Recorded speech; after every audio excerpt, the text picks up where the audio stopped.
What is going on? It's never a good sign when the big guy's got a fresh 40 ounce of cold brew at 1 p.m. in the afternoon. But if you only knew the fucking week I had coming up, you'd be like, why don't you just have an IV of that shit? Because the big guy has got a week coming up. Not only is this one of my favorite tournaments of the year, the Waste Management, the very first one I can ever remember being like, this PGA DFS shit is fun, but also I'm going to be in Phoenix. Me and my whole DJing crew. Also, the Shipper crew is going to be there, and we're doing a big meetup. Oh, and I still do the stream, and oh yeah, I still do all my behind the paywall content. The big guy will never stop. What's up, new guy? My name's James, better known as the Degenerate75. I'm a DFS content creator who is here to help you get a little bit better at PGA DFS. If you can't tell by these first 30 seconds, I fucking love this shit, and I want to help you get better. Not with picks and plays and all that silly non-shit, but silly nonsense. There we go. But to try to help you learn a little thing called the process. If you find you like the cut of my jib, well, I'll show you my schedule in a minute. But for right now, let me bring in the man, the myth, the legend. His name is Toe Tag and Tambo. I call him Tambo. What's up, dude? No non-shit here. I like that one. That's a new word you just created. We love to play on words. Happy to be back. We thought we were going to be watching some golf today, for the round 4 of the Pebble Beach, but we did not get that. So I guess congrats to Wyndham Clark getting the job done. And now, like you said, big week ahead. Super pumped. We're going to be down there together, both our teams. It's going to be awesome. Already have some stuff set up. I'm sure you'll bring it up later, but just Pop Stroke, the casino, the watch party for the Super Bowl, being at the actual event, hopefully get into that DraftKings Sportsbook I want to check out, like just lots of different stuff you can do. It's going to be my 4th time, not a brag, just saying it's if you haven't been, and I know you haven't, so right, you or others out there that haven't been, it is the best time. It is exactly what it looks like. I know Hovland and Xander and guys WD, doesn't matter. It won't be a thing when you're down there on the weekend at this event. If you're going, excited to meet you. Happy to be there with you as well, James. It's gonna be a good time. Did them canceling the final round today fuck you or help you? I mean, I guess we'll never know because we don't know how it would have played out. But I know it definitely helped some of my guys because they won like the big $200 single entry, $100 single entry. But I was sitting 4th for one of those Fantasy Golf World Championship tickets, and my dude Shalhoub was right behind me in 5th, and we were gonna go hawk that bitch down. One of us, I can feel it in my loins. So I wanted them to play today, so I was pretty saddened when they canceled it. It was pretty wild. We had a lot of members over at Chip Nation do well. Chalu986 got the job done, picked up a Fantasy Golf World Championship ticket. But on the flip side, like Hoop was in 5th in the 555, won $10K, but he could have got to the top. I was in 5th in the 490 FGWCQ, so I was hoping it played. So it didn't completely screw me, but obviously I would have liked to see it play out and have a shot at that stuff. But overall, it's the way it goes. I thought it was more funny out there just to see people go wild over these bets and stuff when it's pretty obvious if you're placing the bet. The books aren't in the business of just giving away free money. So you got to read the rules before you go and place them. But anybody that placed it before the round ended, pretty good idea. Because the worst case scenario, now that could have went the other way too, because if it did play, I think the books were loving taking in money on Wyndham off a career round in what was probably still going to be. Wyndham wasn't going to win. He wasn't going to win. Lead. I think that's why it was there. Left it open. There were too many studs that were going to go hawk his ass down. Yeah. By the way, now since you brought up sports betting, did you hear the big guy is now a sports betting tout? Putting the no hole in one plus 140 out there? If I'm going to go on the Pat Mayo show, I'm going to bring it. Nailed it. No big deal. Somebody's like, well, some of them lipped out. I don't give a shit. That happens every tournament. All right. There's a reason it lipped out because it didn't go in the cup, asshole. All right.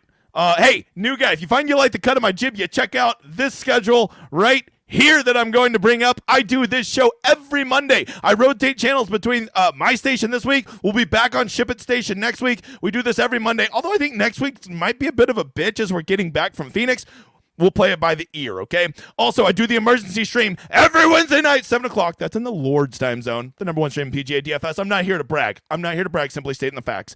And, of course, I do round 3 and round 4 showdown, hoedown. If you don't play PGA showdown, just tell me you hate money and or fun, okay? I do that at the conclusion of round 2 and round 3 every Friday and Saturday night. Check it out. Let's get going.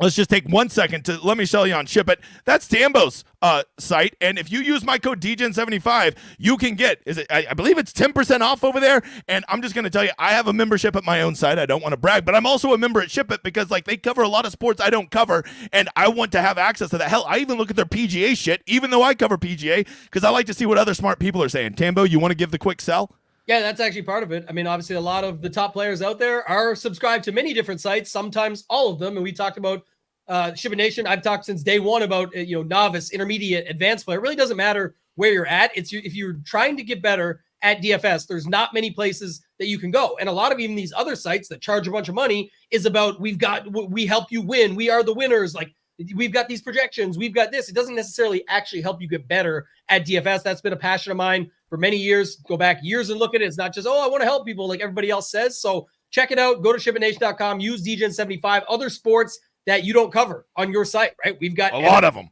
NHL, MLB is just around the corner. So really makes sense to get access to both sites. Go to DGen75, get everything you can from the big guy, hop over to our site, get everything you can from us. And we're going to be here every week doing this first look together. So lots of stuff that we're still partnered in on, but excited for this week ahead. And definitely if you guys want to check out the site, go to shipitnation.com. We'll have all the content that we usually do up as expected.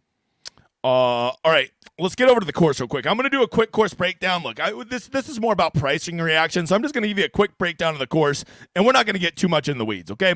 This is TPC of Scottsdale. Obviously, it's one of the TPC courses. That's like I think the Tournament Players course is what that stands for. Very commonly built. A lot of them have the same kind of format, right? You're going to see some water on some holes. You're always going to see a risk-reward par 4. It's the same kind of thing. The only difference is this week it's desert golf, as they are in the Phoenix area, aka Scottsdale. It's a par 71. It's a medium-level course, and here's what I can tell you. Outside of 17, most of this course comes down to second shots, right? This course, I've always had success at it, and it's literally just because I do one thing. I play ball strikers. If you're a new guy and you don't know what ball striking is, that is your off the tee plus your approach. And here's what's getting excited. Now that we're getting into week 5 of the season, we're starting to get some real data this year on who has been playing and who has been ball striking the ball well this year, and we can kind of see those guys that are trending up on ball striking. So for me, I will be putting a heavy emphasis on ball striking, and I will be looking at that approach from those middle to long irons, as almost every one of these shots, as you can see, are going to come from that 125 plus range. Very few wedges on this course, as the holes just don't allow it. They are long, there are dog legs built in, and players a lot of times are forced to go conservative off of the tee. Once they're on the green, they are on POA this week, but not that bumpy-ass POA we had in shitty-ass California. This is POA Trivialis, which, once again, I don't jerk off to grass, but I have heard is a much smoother POA, and the guys who putt well on this. So I am going to be looking at guys who putt well on POA Trivialis. Be careful what grass you search, because a lot of these sites, these databases, have the wrong ones in there. Not here to shit on anybody in particular, okay? Lastly, around the green will matter, but I would say it is certainly the least important of the 4 major categories to look at.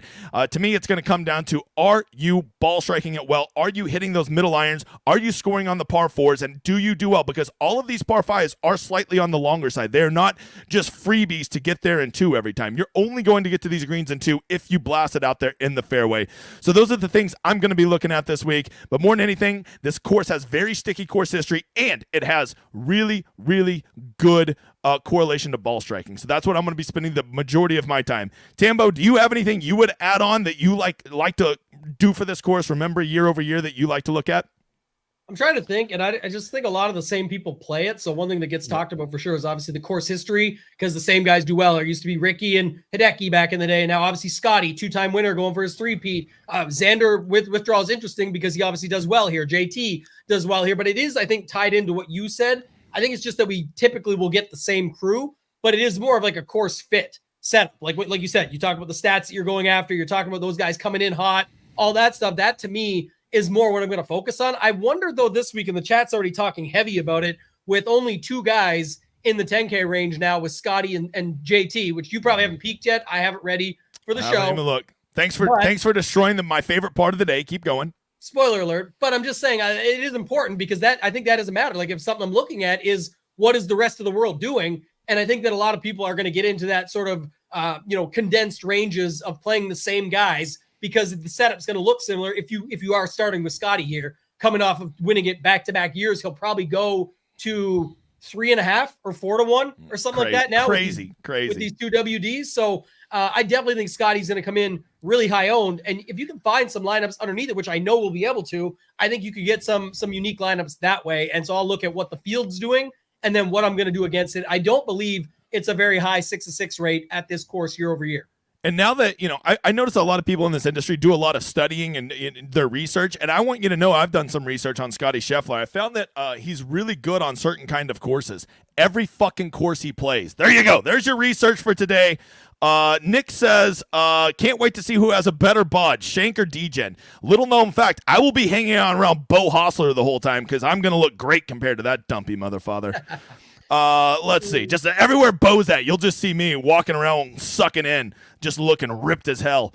Scotty going to be the highest owned. Cody, I feel pretty confident that will be the case just because anybody that was up there to get off of him as far as salary goes is now gone. I want to just take a second. Once again, I know.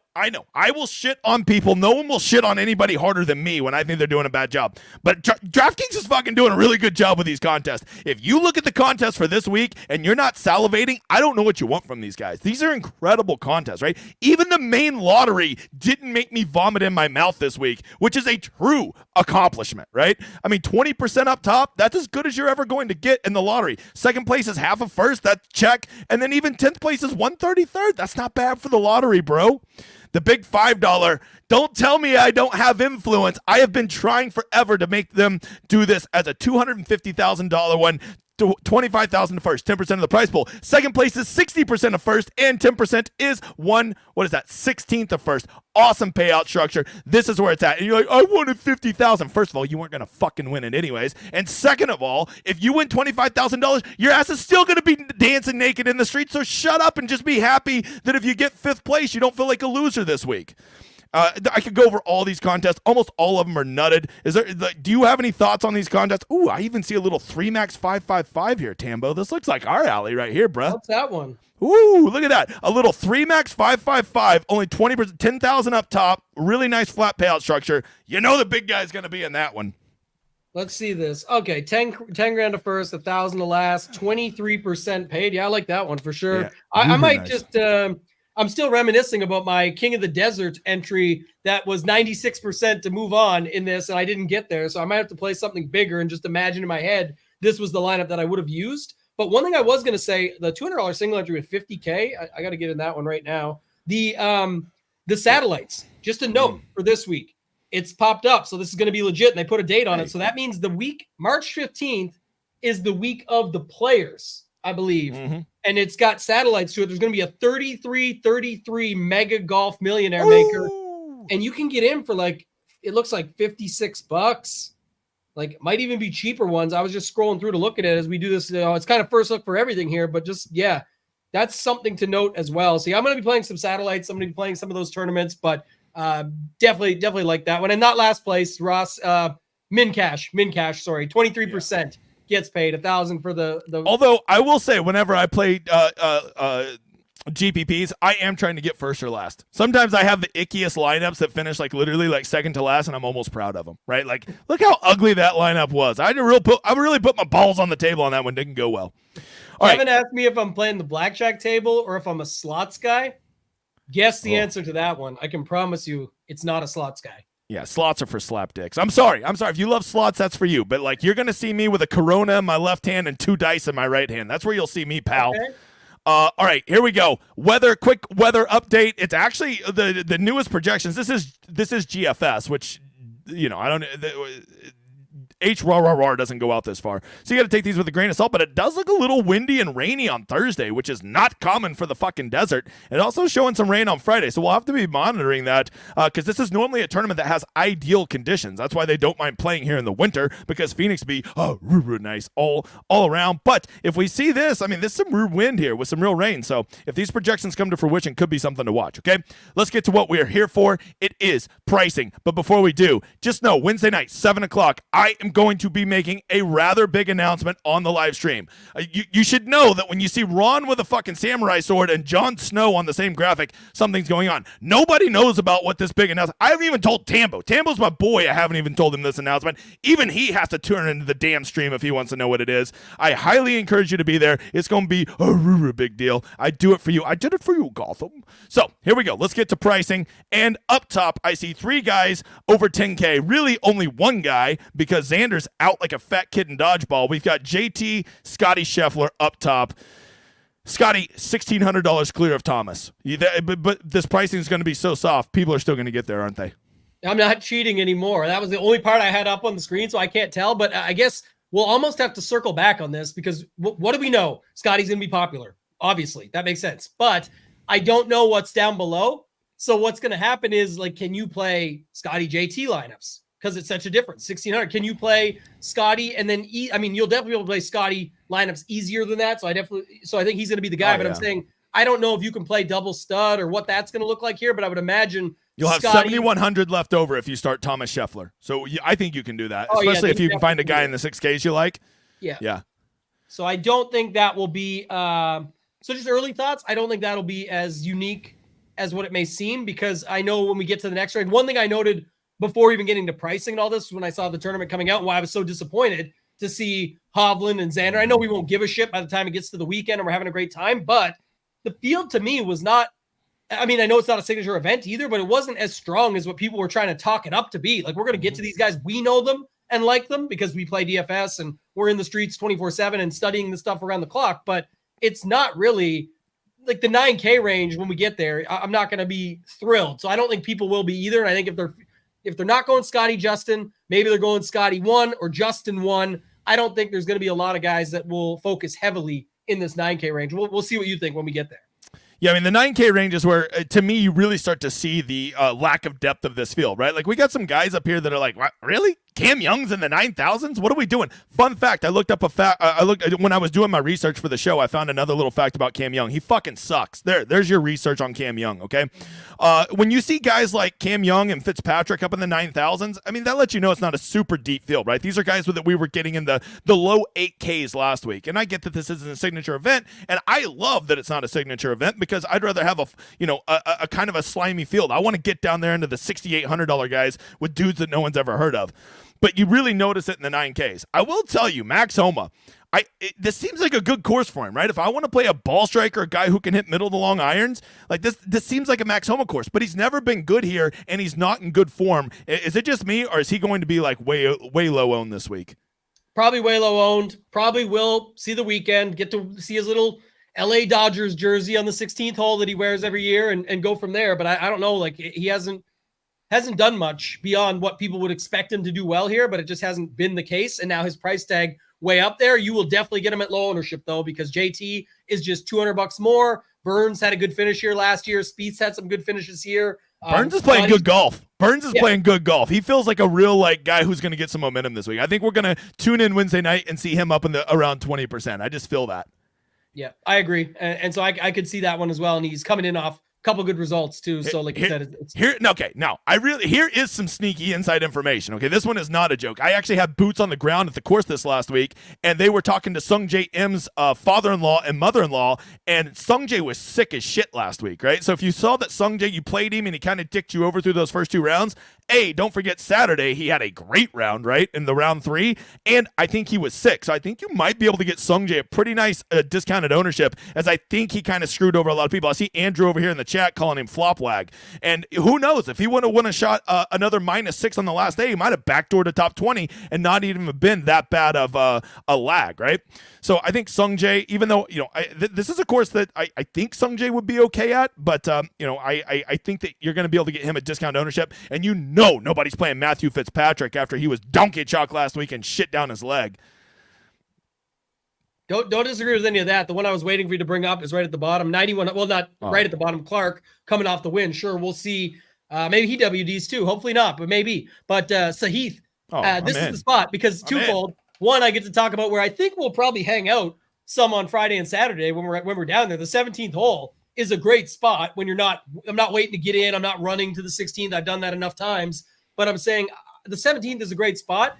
That bounce that the Gala got 2 years ago to finish third, that did not look like it had any chance to go out of bounds or go into the water. And then all of a sudden it just hangs a hard left. Just sucked, man. Hated to see that. Obviously rooting for the guy. So I don't know. The Gala 9,100 is somewhat interesting here. And then Clark did have a good finish here last year. So I'm sure we can talk about that, but he's coming off the win as well. So we don't get to do a lot of correlation in PGA DFS, really outside of like weather or wave edges, right? Tell me if you're buying this. Is Tigala and Spieth the same guy? Like, do they have the same game? Like, whenever I think of Spieth, I think of Tigala. They got the same game. They both spray it off the tee. They're both super creative shot creators. They can both scramble their nuts off, and they both have wicked hot putters, and they can also miss 2-footers, right? Like, they're the same dude to me. So if I'm going to play one of those guys, I feel like I should play them both. Is that a bad take? No, probably fine. Is Tigala in the Masters? I don't know. I live one tournament at a time. Okay, sir, one tournament at a time. All the dudes on Twitter will tell you that shit. I just one turn. I just do what's in front of me. That's all I know. Yeah, I like the call though. I definitely think that we've seen it past courses where you said it's just the same type of game. Can get away with it. We always say, well, if there's room off the tee, we're good. What was the tournament earlier this year? I thought we had the same setup, and it was so Spieth came 6th and 3rd earlier this year, and Thigala came 2nd at the event that he came 3rd at, which I forget which one it was now, but yeah, same type of setup.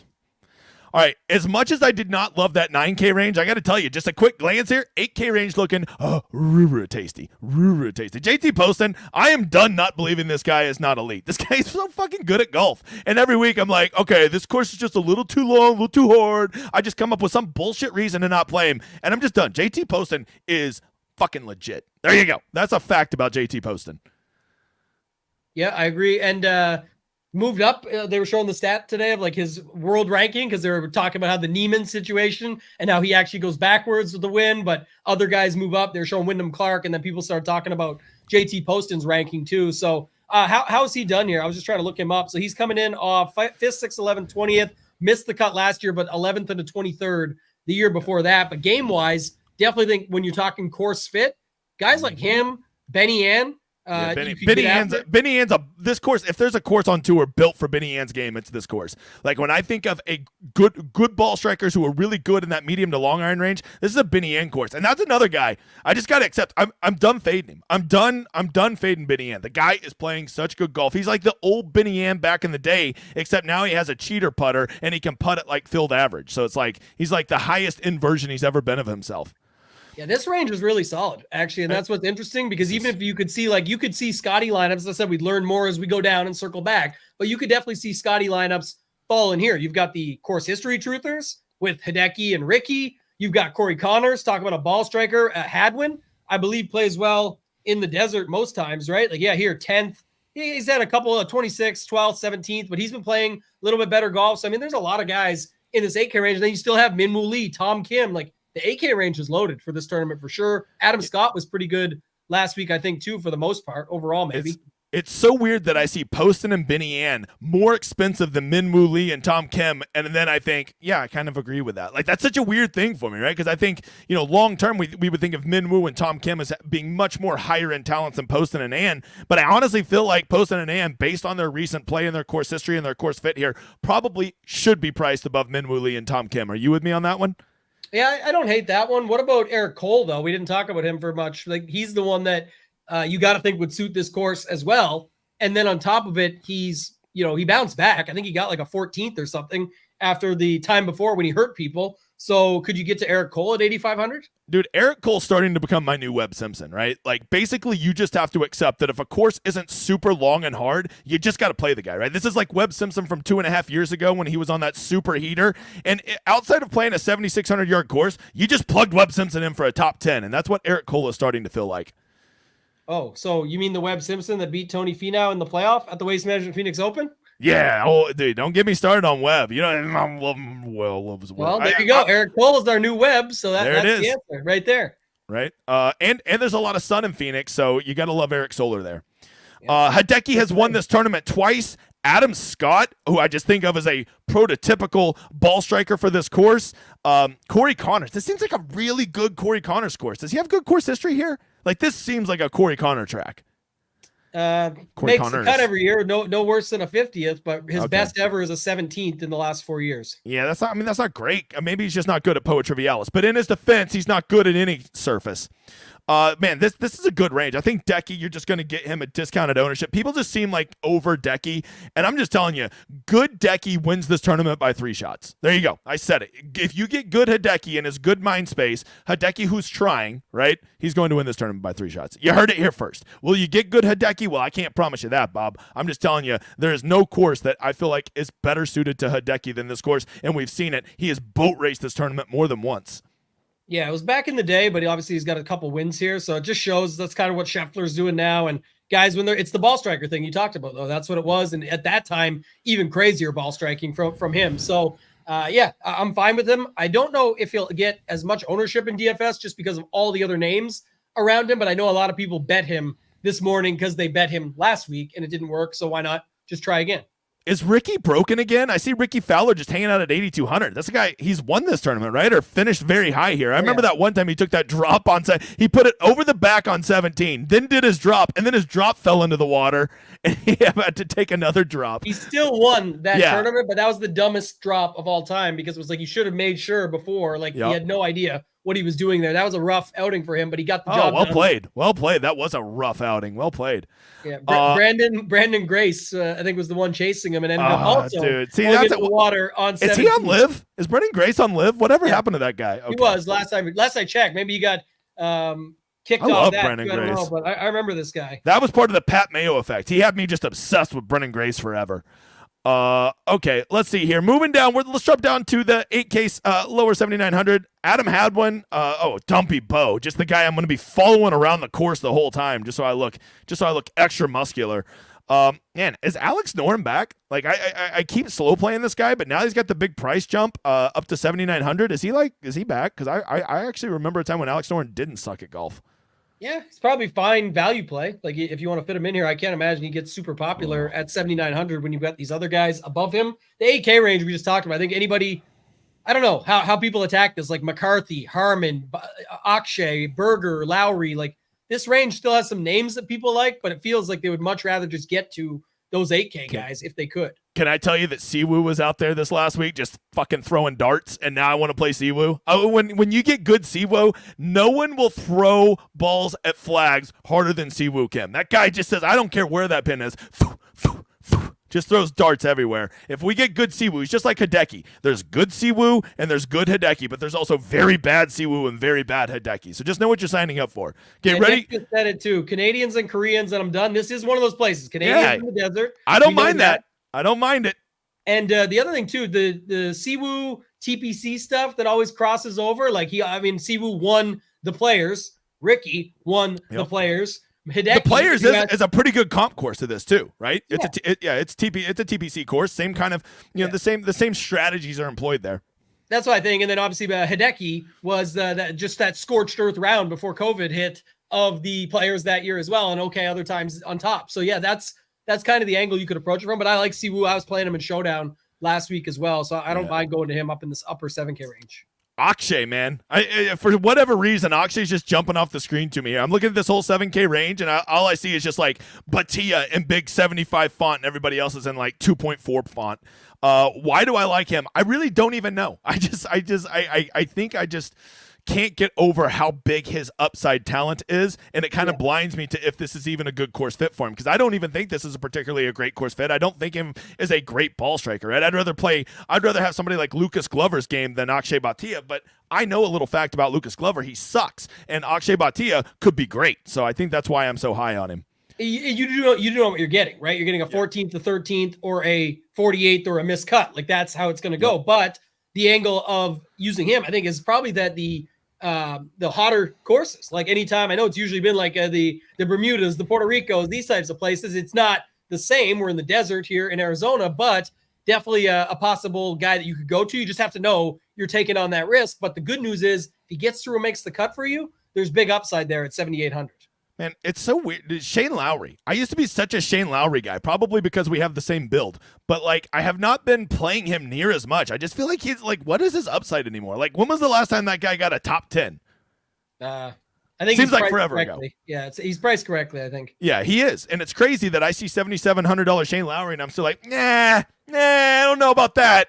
It's just so weird. I can't believe that I would lean Denny McCarthy over Shane Lowry. Like, what has life become for me? That's where I'm at in my PGA DFS career. McCarthy is the perfect crossroads of what you think is going to happen here, because 3 missed cuts in a row, but coming in off of a 24th, a 26th, a 5th. Like, which is it going to be? Is it going to be? Here's the rule, Tambo. When his approach is on, you play him. And the guy has been throwing darts recently. Denny McCarthy's approach has been very good. And if this is going to turn into a putting contest, you want to be on Team Denny McCarthy. Trust me. I agree. This mid 7K range, man, I'm just seeing all kinds of dudes that I'm interested in, right? This Dietrich guy, clearly a player, all right? I was not late to that party. Approaching him, Keith Mitchell starting to play, Emiliano Grillo, honestly, a great course fit for him. Ropat, I think Taylor Montgomery, I might need to repent and realize that maybe he doesn't just completely suck donkey dick. Bez is awesome. Hubbard is awesome. I mean, this is this is even a good Tom Hoagie course if it's going to get wet. Okay, Patrick Rogers is a fucking loser. But all those other guys I stand by. Who's tickling your fancy here? I think the guys you said, I'm kind of interested in those guys. The other one that, my Akshay version here of this guy that or who did you say earlier that you were over just fading a guy? Oh, Benny, you were talking about. Actually, my version of that is Kevin Yu.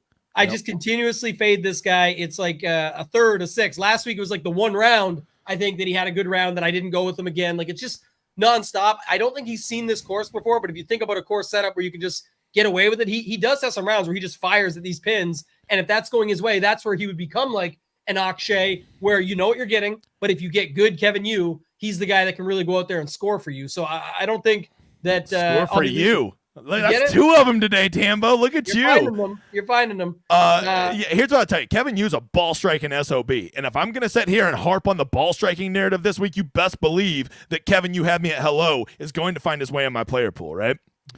Other guys, Taylor Moore and Kitayama, just absolute killers off of the tee. I do worry about their second shot prowess, but those are dudes that I'll be looking at.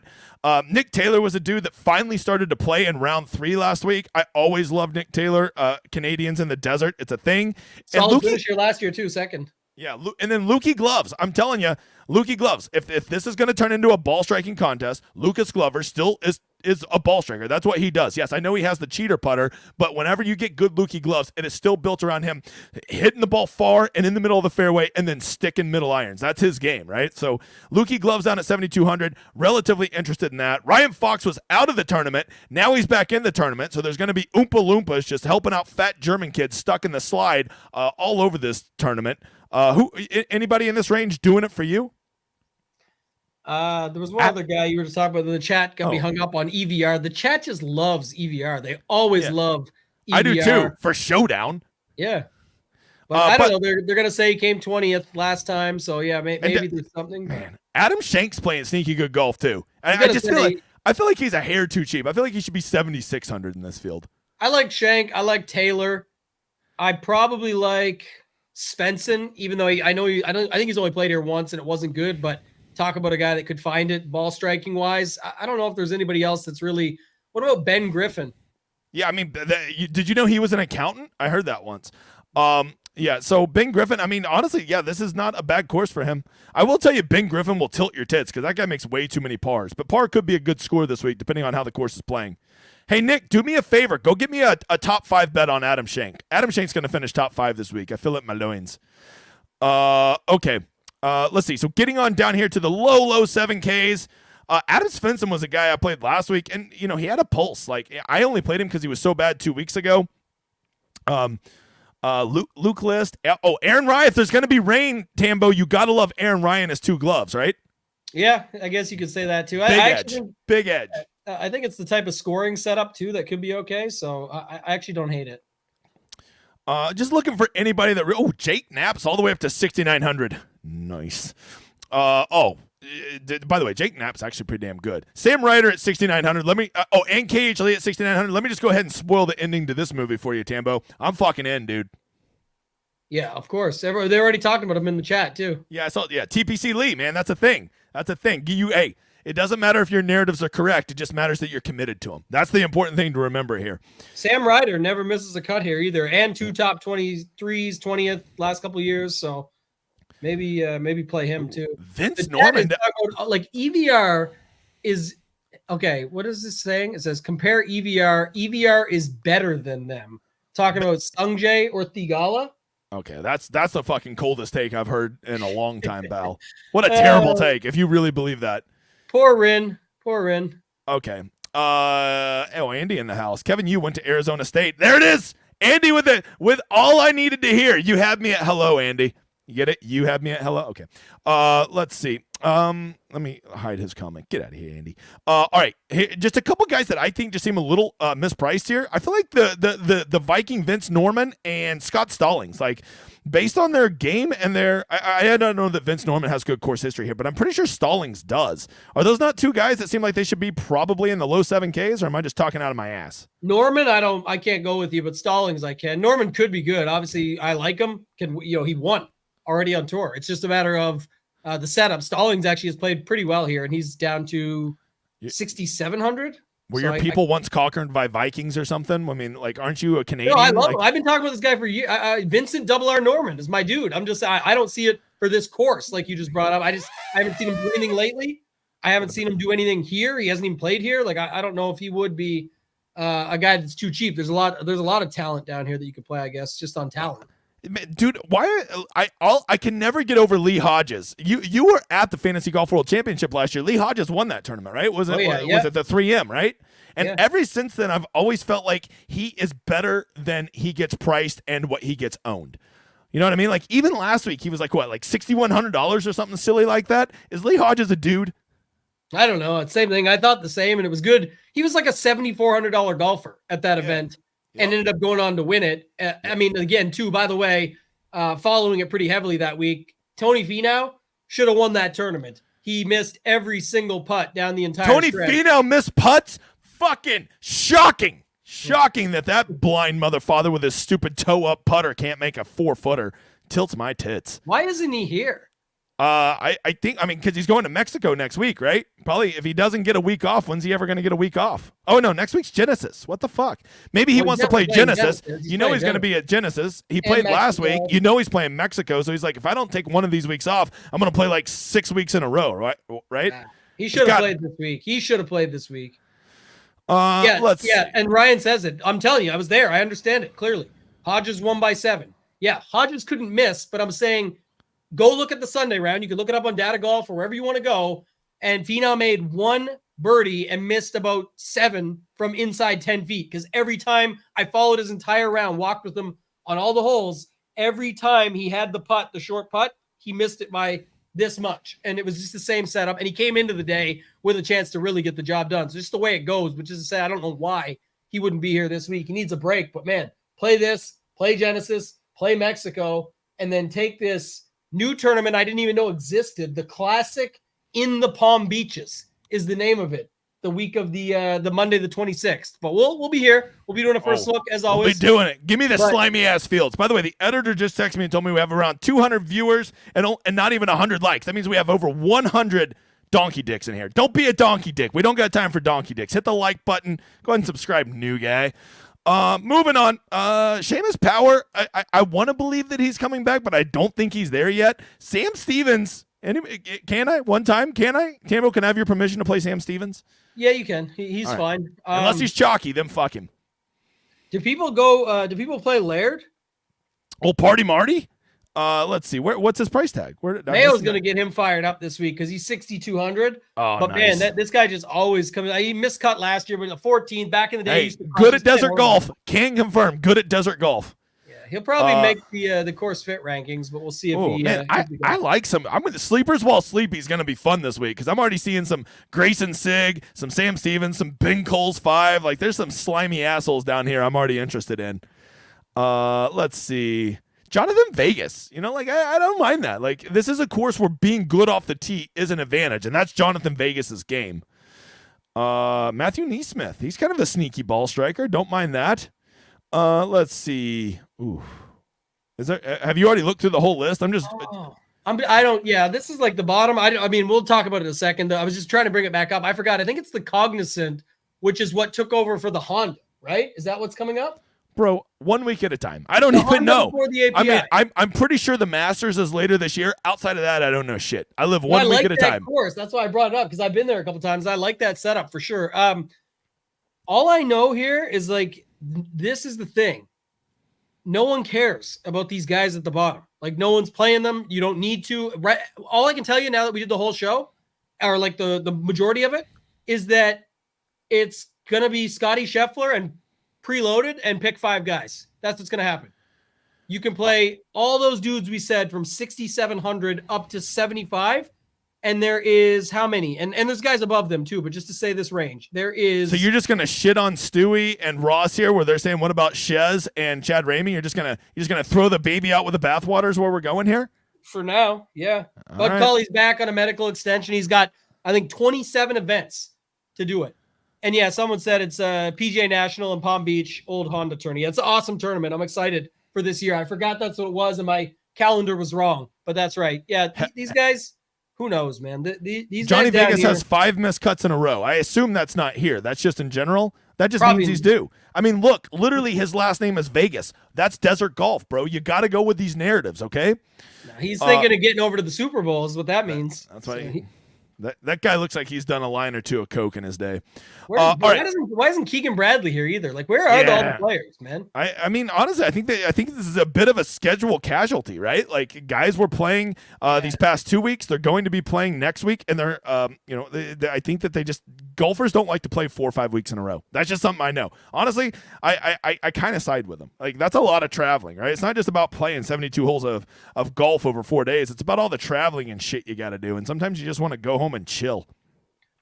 I'm gonna go. Me and you, we're going to the tournament this weekend. I'm gonna come home Monday and be like, it's just in my life, right? I'm gonna act like I'm the most exhausted person ever, and then to think about in 2 days I got to go to another course and do it again. I'd be like, nope.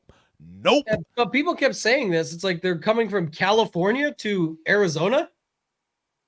Yeah, but I mean, it's more that you're just not going home. I think that's the real thing, right?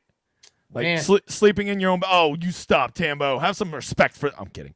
Get over there. Yeah, exactly. I know that it's not an elevated event. That's obviously the casualty. Last year there was a $20 million purse here. This year it's $8.8 million. I understand. I follow that. I'm just saying it's still annoying that some of the guys that usually play here and do well here wouldn't put this as a spot just because of that. Like, it's still a great set. Again, Tony Finau is the prime example. Why I brought him up is he's made a living off of planning his schedule based around tournaments that he can beat.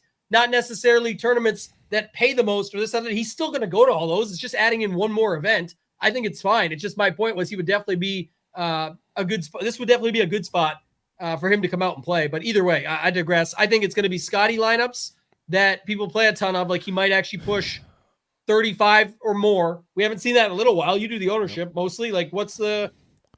I do it too. I just don't pay attention enough. It's just going to be simple. With Xander being out, that's at least an 8% bump to Scotty. So if Xander hadn't withdrawn, okay, if Victor or Xander were both in this field, I bet Scotty would have probably topped out at about 25% just because of the 11.6 is a big price tag. Then when Hovland goes out, that probably had about a 2 to 3 bump. So I would have put him, that probably gets him up into the 28% range. But with Xander being out, that's probably at least another 6 to 8% bump. So I think you will see him at around 35% simply just because his projections are going to be through the fucking roof, and there's just no one else to really spend your money on. People are not going to love going with a 3-9K build. Like, who's getting pumped about starting their lineup with Homa, Fitz, and Sung JM? Nobody alive, right? So with that, you just know that how people construct their rosters, how people use projections, Scotty Scheffler is going to be wildly owned. And if he tops out at 40, especially in single entries and higher dollar stuff, wouldn't surprise me at all, which leads me to the biggest question of all. Do you have the stones to completely fade him?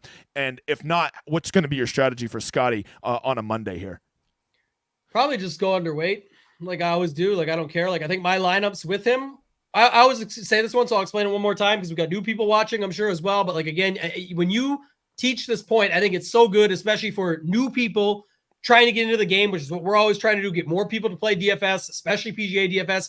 When you say, okay, if he's going to be 35%, remember, you need 70% or whatever. I obviously go a little bit more in depth on that. I call it like a different level to it, or like an angle to it, where if Scotty's going to be 40% or 35%, I could probably just play 25 to 30 and still keep my portfolio open for some unique lineups. But remember, if it ends up being, Scotty and Mark Hubbard and, whoever it ends up being down low that becomes super popular together, well, then not only do you have popular Scotty type lineups, you're going to have Scotty popular type builds. And if I build my Scotty lineups differently for roster construction and using different players as well for product ownership and everything you always talk about, then I'm actually probably overweight good Scotty lineups. Because if there's 30% of lineups in the tournament using Scotty, but a 25% of those are trash, then if I probably have same or just underweight, I'm probably stronger to the field on positive EV or plus EV type Scotty lineups going in, where I actually have a shot if my Scotty lineups get there. So it's just too easy to build with Scotty this week. Like you said earlier too, you said Scotty and JT is like 7,100 left. Yep. There is definitely going to be people that do that as well. So I just got to look at it once we get further in the week. But for now, probably underweight on Scotty. I can already tell you what I'm going to do. I'm going to say, all right, I'm playing Scotty Scheffler because the guy scares the living shit out of me. And, based on my research this week where I found out he's good at any fucking course he plays, I'm going to say, how can I build this Scotty lineup and build it different than everybody else does? And that's probably going to come down to the second and third guys in my lineup, where people will often probably land on somebody like, I assume Thomas will be popular. I assume Burns will be popular. I assume Tigala will be popular. Maybe I just go land on a Homa. Maybe I go land on a Fitzpatrick or something like that, and then it go into the 8Ks and say, well, JT Poston's going to be popular, Benny Ann's going to be popular, maybe I go land on Minwoo Lee, right? And I start building my lineup different that way. So it's not that I'm playing Scotty different than you are. So even though I only have 35% of him in my portfolio to match the field, my 35% is a lot different than yours. We're saying the exact same thing. It's not who you play, it's how you play them. And to completely fade Scotty, if you're doing a single entry, I respect your big hairy nutsack, okay, or whatever is the equivalent for women. But if you're playing 150, 300 lineups this week, to completely fade Scotty, you are playing with fire.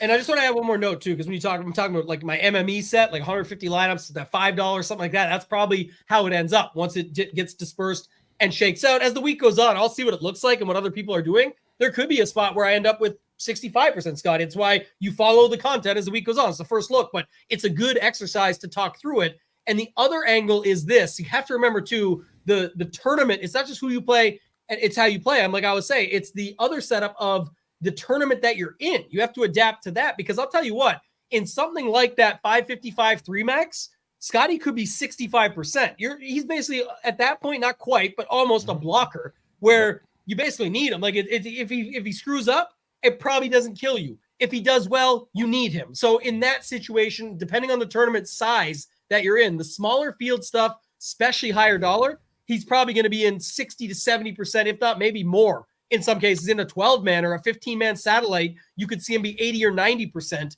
where people are doing it. And that's when you got to make your decision based off of that. But definitely know what you're playing in it and base it off of that as well. And ask yourself this: what is Scotty Scheffler's floor? If you truly think, like right now, I got to tell you, right now, it feels like his floor to me is like T13. And if you think that's the worst he could possibly do, well, then you're a fool for completely fading him, right? Like, so now his ceiling is winning and his floor is T13. Good luck trying to have a successful week fading that. If you think that his floor is a miscut or a T58, well, then sure, there is a path to fading that, right? But I think you're just going to want to consider how much you're playing, right? Like, how many lineups in total are you playing? If you're playing a single entry, I definitely get the path to fading him. But if you're going to have a bunch of lineups and you completely fade him over all of that, it could be dangerous, because Scotty Scheffler is noticeably better than all these guys at golf. And if he does well, even if he gets 5th place, you are still likely dead, because so many lineups will have him that they will have all the other mixed in pieces that you need to be successful. And one more quick note too. I will bring this up because I know it's your running joke, and it's true, but it's like you said, I check my notes and Scotty's good everywhere he plays. That's true. It is. Obviously, it's Scotty, but if you go back to this course, not even just the last 2 years when he won, but even the third year, the year before that, he only lost putting 2 rounds of the 12. He made it, obviously, 1-1, and then, had another good result. But it was like his putting here, for whatever reason, he's been able to find it. And it's not just like a stroke here and a stroke there. There's been multiple rounds over a stroke gained with the putter. So it's something about these greens. Doesn't mean it will carry over. No, it's a small sample size. I'm just noting that as a stat tidbit, that when you go back and look, that is interesting that, everyone says, but he still can't putt. For whatever reason, he's been able to find the putter here just fine every single round, not just one spike round or something like that. I'll tell you this. If I'm going to get off Scotty, I'm almost certainly going to Justin Thomas. It's so weird to be so back in on Justin Thomas, but if you watched him last week, he was absolutely incredible, right? Tambo must have put his hands in front of the screen. Now he's cutting in and out. But Justin Thomas, I'm just a believer in him again. And he did not let me down last week. He was going to go beat Iceberg in the final round, so I could have went 3 for 3 on my bets. Are you still there, Tambo? Yeah, I'm just fixing it. You're good. Keep Okay. going. So, hey, anyways, go hop in my league right here, guys. We bumped up to 1,000 people this week. It is a $5 5 max. We're doing a 5 max now because it makes it easier to fill. All right. So, go hop in there. It is a flat payout structure up to 1,000 people. Reduce rate. Get in there. Help me fill it. Build the community. I'll give a shout out to the winners on the Wednesday stream. While he gets that figured out, I am going to come over here and do some quick selling. Do not forget Wednesday night, 7 o'clock in the Lord's time zone. Rather big announcement coming. I think you're going to want to see it. I don't know. Maybe you don't. Don't fucking watch if you don't want to see it. Don't forget to go check out my site, djn75.com. There has to be a place where you can get the best ownership, the best projections, and the best tool called the Rosetta Stone all in one place. And it's my site. Oh, yeah. And I do it without price gouging you. $34.99 a month for golf. And Big Guy is going away in 3 days. If you want to get signed up for it, you've got 3 days. And then there'll be no more. I don't give a shit. It's gone. It's just getting too full. It's too damn popular. My shit blew up. I don't know what you want me to say. Big shout out to all my winners again. Just an incredible week. I can't wait to see the one for this week. And do not forget, me and Tambo, the Shipper crew, the DJN75 crew are all going to be at the Waste Management this week. So if you're going to be there, hit us up. We would love for you to come hang out with us, drink a beer, watch some golf, talk some shit, have some fun. It is going to be a blast, all right? Tambo's still not back, so I'm just going to do the sign off for him, okay? I'm still here. We just have to go with no picture for now. I don't know why it's like this. Tambo, people only come here for your face, so what the fuck are we going to do? I don't know. We're just have to finish with the voice only. All right, you got anything you want to add before I give us a world-class sign-off?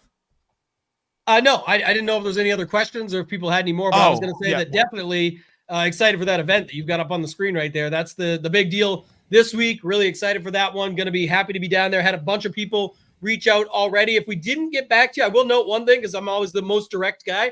If we didn't get back to you on the Super Bowl watch party, it's because they sold out of all the tables that we had before your turn. And just a note on that, there still is general admission. Yep. So you can still come out there. You'll still be able to come over to the tables that we have set up and everything there. It's just as far as the bracelet goes with the all-you-can-eat buffet, all that, I'm not sure how that's going to work exactly, but maybe under the general admission, you can still buy something through them as like a one-off. It's just a note that the tables were sold out. Well, let's get a couple questions here. I'm so bad at doing the questions. Here we go. Steven wants to know, is there enough to start Scotty and JT? I think we both agree there certainly is, right, Tambo? Yeah. All right. Other questions. Are we pushing no hole in one again this week? I don't know. I'd have to see what the money is, but that was just one I only try to bet with an edge, and whenever I saw they took out Monterey Peninsula, that's why I went no hole in one this week, fatality. So I doubt I'll be going back to that. We should slam it because we'll be there. So we want to watch it live. You just want to bet it, and then if it doesn't win, you got to watch the hole in one live. Right. So we'll be happy either way is where you're going? Yeah, that's what I'm thinking. Yeah. Emotional hedge. Let's see. Does 2 gloves cut down on the hand sweat? It most certainly does, pal. That's why he's nutted. What about Adam Schenk? I'm a pretty big believer in Adam Schenk, and I think he's a little underpriced, and I still don't think he'll be very owned. Are you feeling Schenk, Tambo? Yeah, I like Schenk. I'm good with that. 7Ks, are they the forgotten about range this week? I don't think so. I think that most people like to finish with 2 to 3 guys in the 7K range. Now, the lower 7Ks, I do think will be significantly lower owned than the upper 7Ks. You with me on that? Yeah, I agree on that. And there's no way they're forgotten because even if you decide to ball up and say, I'm not going to play Scotty or I'm not going to play JT or whatever, no matter what version you land in that range, Scotty by himself, 7Ks. JT by himself, 7Ks, at least somewhat. Maybe not as many as others, but you're definitely still landing in that range. And if you go all the 9K guys, you're still probably like 9.9, 8.8, 7.7. So you're still in that range. You can get different other ways. Dietrich week. Every time I fade him, he goes off. Dude, this Dietrich guy's playing real good golf right now. I will say his putter will drive you a little nuts, but God, this guy's pretty talented. And the fact that they're not bumping up his price to reflect his results does make me interested. What's your take, Tambo? I don't know about when he killed this guy. Like he went miscut, 28th, miscut, 20th, and then he got a 4th in a shortened event. Like I don't know where you were getting killed by him besides this last week when it got shortened.